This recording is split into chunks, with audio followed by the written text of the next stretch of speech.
This is not a crime scene photograph. It is a meticulously built crime of persuasion. Every element here, the fallen arm, the stark light, the humble crate, was placed not to document, but to convince.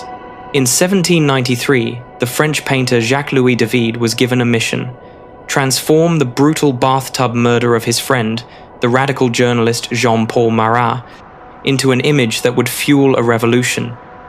The result is one of the most potent pieces of visual propaganda in history. But how does it work? Today, we conduct a forensic analysis of a masterpiece. To decode the painter, we must first understand the revolutionary. Jacques-Louis David was not a bystander. As the leading neoclassical artist, he had already mastered the art of moral storytelling. Look at his Oath of the Horatii. It's all about sacrifice, duty, and clean, heroic lines. It's a rehearsal.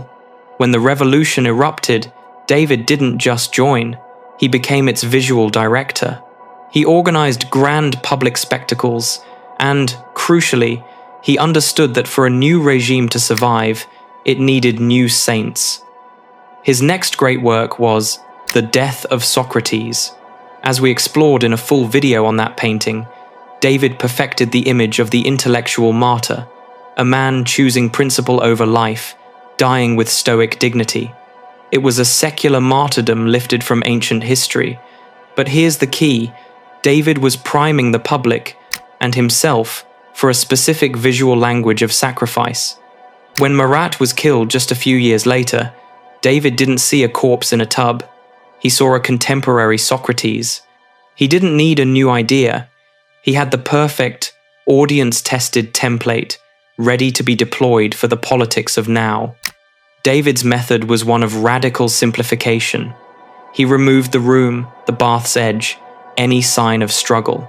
He focused our investigation on three key exhibits: the body, the documents, and the weapon. Exhibit A, the body. David performs an act of visual hygiene. The real Marat suffered from a debilitating skin condition, forced to work in a medicinal bath. David erases all of it. We see a smooth, classical torso, a heroic nude. Now, observe the pose. That limp, dangling arm is not an accident of death. It's a direct, deliberate quotation. This is the posture of the deposed Christ, seen in Michelangelo's Pietà and Caravaggio's Entombment. David appropriates the most powerful iconography in Western art, the sacred martyr, and applies it to a political journalist. The clean wound becomes a stigmata. This isn't just a death, it's a translation of Marat from man to secular messiah. Exhibit B, the documents. These papers are David's courtroom evidence. In Marat's dead hand, the killer's note, promising a list of traitors to gain entry. Its text, "It is enough that I am very unhappy," is displayed to prove Marat's fatal benevolence. On the crate, his makeshift desk, and now his tombstone, is another note, in Marat's own hand, pledging charity to a soldier's widow. David constructs a narrative. He was killed not in rage, but in the very act of compassionate duty. Exhibit C, the weapon. The bloody knife lies on the floor, detached. David minimizes the violence, the struggle. The killer, Charlotte Corday, is entirely absent from the frame. This isolates Marat in a state of pure, passive victimhood. The horror is implied, not shown, making the focus entirely on the martyr, not the crime. And here, on this humble crate that serves as desk, tombstone, and altar, David makes his most audacious move. He doesn't just sign his name, he inscribes a political oath, to Marat, from David. As critic Christopher Jones notes, this mirrors Caravaggio's infamous act of signing his name in the blood of the beheaded St. John. It's a declaration of allegiance, written in the context of sacrifice. David is no longer just the observer. He is a witness, a disciple. He is telling the revolutionary nation, I am with him. You should be, too. We are all Marat now. David's version aimed to be the definitive one. But history is a collage of perspectives. Just months after the murder, Jean-Jacques Hauer painted Charlotte Corday. This is a police sketch, not a martyrdom. It's about the act and the actor. Corday, tense and resolved, the violence still present on her person. It's a document, not a monument. Decades later, after the revolution's passions had cooled, Paul Baudry reimagined Corday. Here, she is a neoclassical heroine, composed, beautiful, morally certain. She is the martyr in this frame. This painting reflects the 19th century's romantic re-evaluation of her as a tyrannicide, a Brutus-like figure. And in the 20th century, the symbolist Edvard Munch completely dismantled David's clarity. His Death of Marat is a psychological nightmare.